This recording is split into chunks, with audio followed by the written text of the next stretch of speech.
Welcome back. Although we have an unheard of transition rate to fundamental well-being during the first part of this program, unfortunately, by this point, we're not able to get everyone there.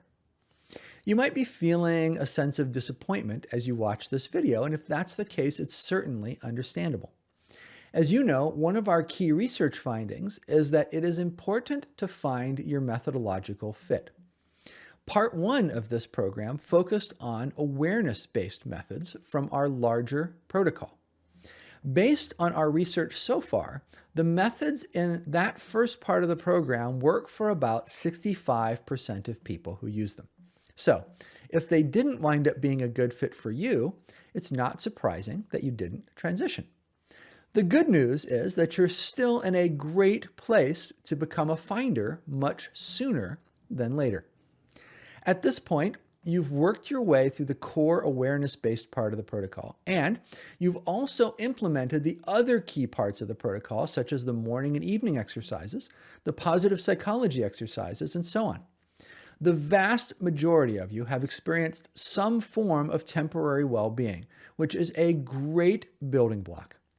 The more you can experience temporary fundamental well-being and other things in the direction of it and sink in, the closer you are towards reaching persistent fundamental well-being. So definitely keep at that. Let's begin with some basics of what you should do from here. First, you absolutely want to continue to practice your morning and evening exercises. These are incredibly helpful and supportive practices. Remember that as you move forward with them, it's important to keep them fresh. Don't keep doing the same things involving gratitude, forgiveness, and so on, or it will reduce the overall effectiveness of the exercises. Okay, so the morning and evening exercises stay as part of your routine. The rest of our advice depends on whether or not you experience temporary glimpses of fundamental well-being during the program. If you have experienced them so far, and you have a method or way of reliably calling them up, then your practice this week should center around using that method to glimpse fundamental well-being and then sinking into it.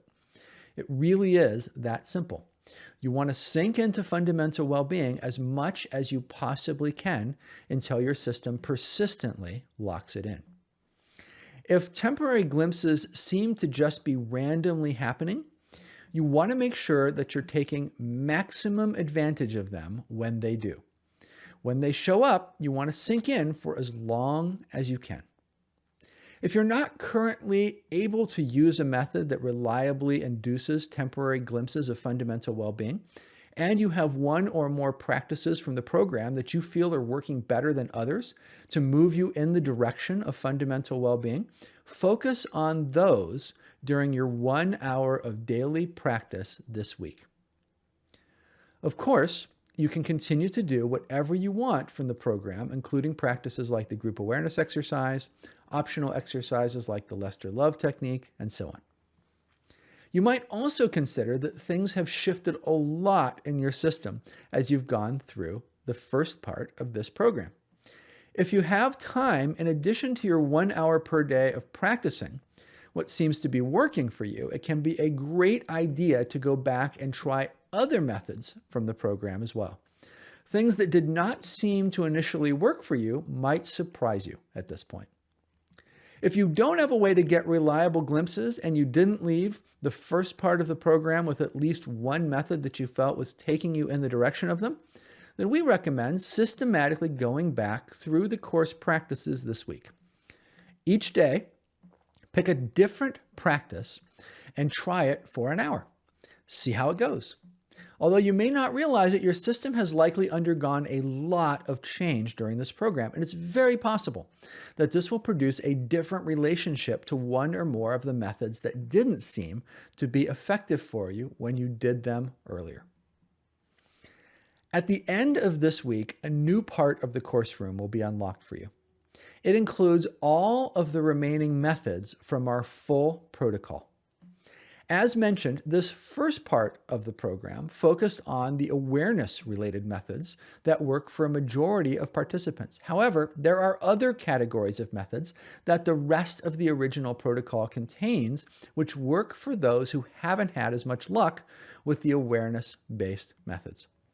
That means the opportunity to use additional, highly proven methods that might match up for you. If awareness-based methods didn't work for you, it's very possible one of these other gold standard methods will. If you don't have a working method, using these new ones is a no-brainer. But what if you do? What if you already have methods that are already producing temporary glimpses of fundamental well-being that you can use to sink into? Well, we generally recommend experimenting with each of the new methods to see if one or more of them does even more for you than the one that you're currently working with, but not doing that exclusively. These additional weeks of material follow the same format that the rest of the program has so far. So a new method is going to be released once per week, and generally it's best to practice it for an hour a day. For those of you with a working method, we recommend practicing the new method when it's released for the first 4 days of the week and seeing how it goes. If it seems better than what you're already working with, stick with it. If not, we recommend going back to and using the other method or methods that are working for you for the remainder of the week. If you don't currently have a working method or access to temporary fundamental well-being, we recommend doing each new practice for its full session. Remember that you'll also continue to do the morning and evening exercises, your awareness practices around eating, and so on. One final thing for this coming weekend, you'll also see the next portion of the course going live for those who have transitioned to fundamental well-being. Keep in mind that this content is designed for finders. So just leave it be for now until you've transitioned. It'll be waiting there for you, and we are releasing it and making it available so that it will be there for you when you do inevitably transition to fundamental well-being. Okay, get to it and keep up the great work and wonderful progress that you're making, and I'll see you next time.